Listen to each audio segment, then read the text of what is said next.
Good morning बच्चों। आज class 12 के फिजिक्स में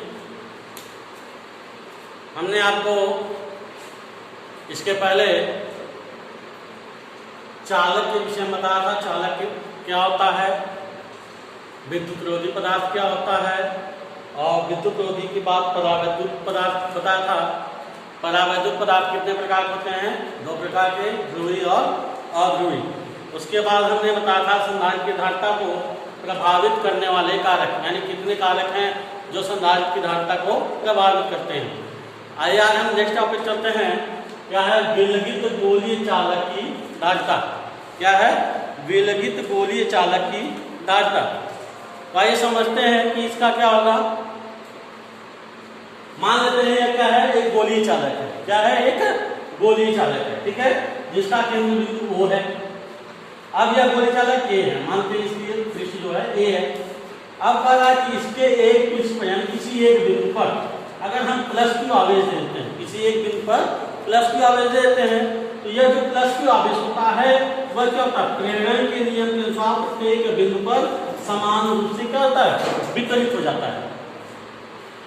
यह जो +q आवेश होता है वह प्रेरण के माध्यम से समान रूप से चारों तरफ वितरित हो जाता है। यानी इसके प्रत्येक बिंदु पर, हर बिंदु पर आवेश क्या होता है? वितरित हो जाता है। जब आवेश वितरित हो रहा है तो उसके कारण क्या उत्पन्न हो रहा है? विभव उत्पन्न हो रहा है। जब आवेश प्रवाहित हो रहा है तो आवेश के कारण क्या उत्पन्न होता है? विभव उत्पन्न होता है। और जो विभव उत्पन्न होता है वह भी क्या होता है? प्रत्येक बिंदु पर समान होता है। वह भी क्या होता है? प्रत्येक बिंदु पर समान होता है। जब प्रत्येक बिंदु पर समान होता है तो किसी एक बिंदु का हम अगर विभव निकालेंगे तो प्रत्येक बिंदु का विभव हो जाएगा। अब मानते हैं माना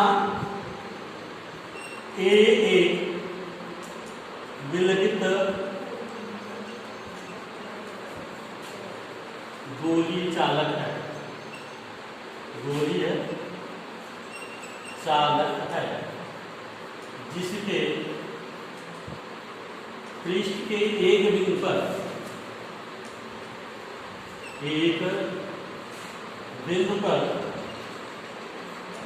+q आवेश प्रवाहित किया जाता है।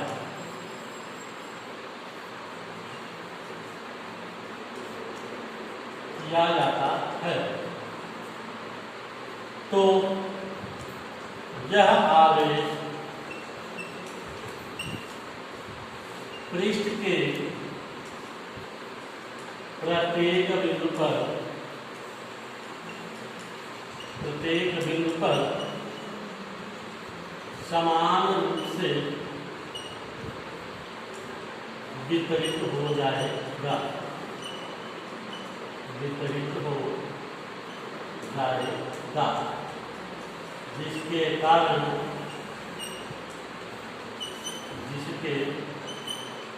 कारण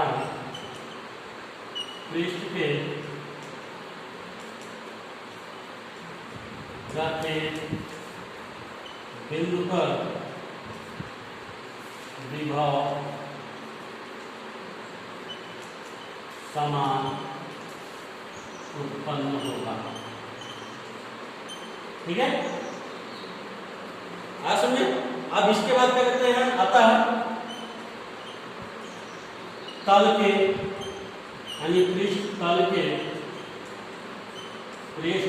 के किसी एक बिंदु पर वैद्युत विभव तो V बराबर क्या हो जाएगा? 1/4πε0 इंटू 1/4πε0 इंटू Q अपान त्रिज्या कितनी है? R है। इस गोलीय चालक की त्रिज्या कितनी है? R है, तो Q अपान R हो जाएगा। यह V की वैल्यू आ गई। लेकिन चूंकि धारिता C क्या होता है? Q by V। C क्या होता है? Q by V। तो यहां से अगर हम Q का वैल्यू निकालें, यानी यहां पर Q का वैल्यू निकालें, तो Q क्या हो जाएगा?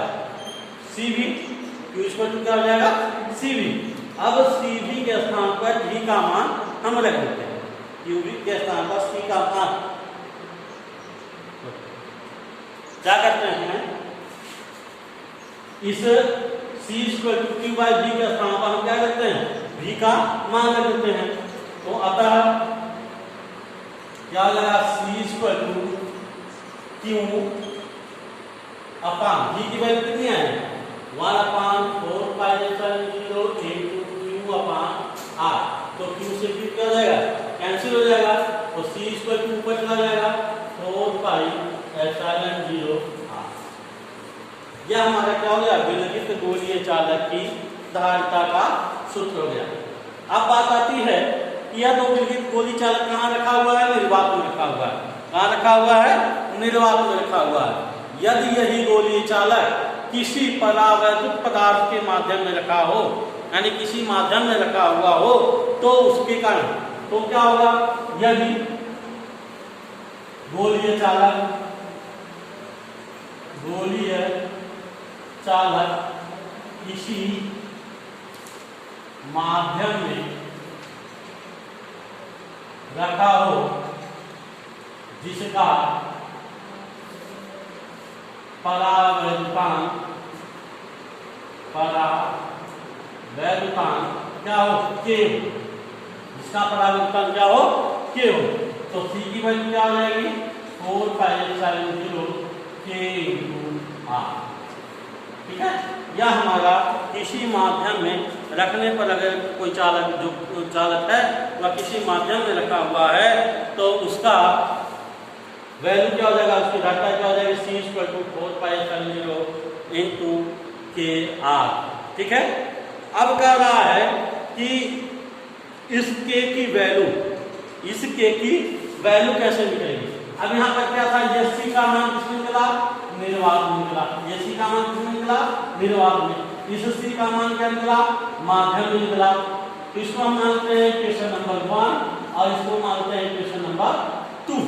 अब हम अगर इक्वेशन नंबर 2 में 1 से डिवाइड करते हैं, 2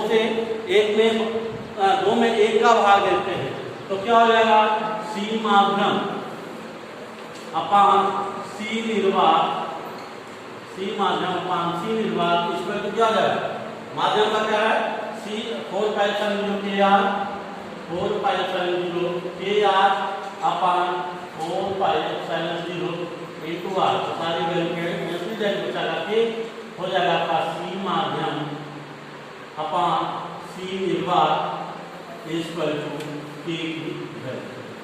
ठीक है, ये आपका विलगित गोलीय चालक के निर्वात तथा माध्यम में रखे होने के कारण परावैद्युतांक की वैल्यू निकालने के लिए ये आपका सूत्र हो गया। ठीक है, तो फिर से बताते हैं क्या दिया है, एक विलगित गोलीय चालक दिया है, इसके अगर किसी एक बिंदु पर +Q आवेश दिया जाता है तो आवेश क्या होता है, प्रेरण के नियम के अनुसार चारों तरफ वितरित हो जाता है।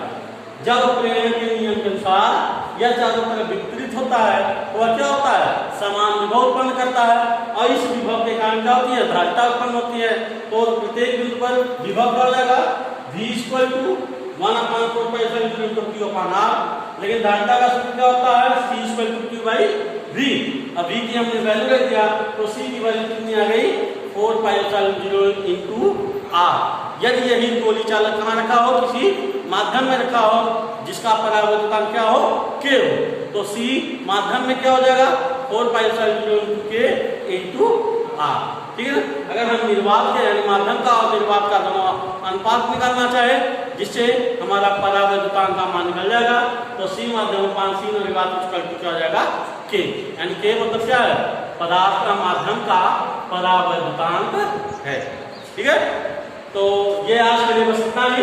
अब नेक्स्ट टॉपिक में आपको पढ़ाएंगे संधारित्र और संधारित्र की धारिता। आई होप आप इस चीज को समझ चुके होंगे, और जो चीज ना समझ में आई हो आप कमेंट बॉक्स में कमेंट करके उसको पूछ सकते हैं। ठीक है, आज के लिए बस इतना ही, धन्यवाद।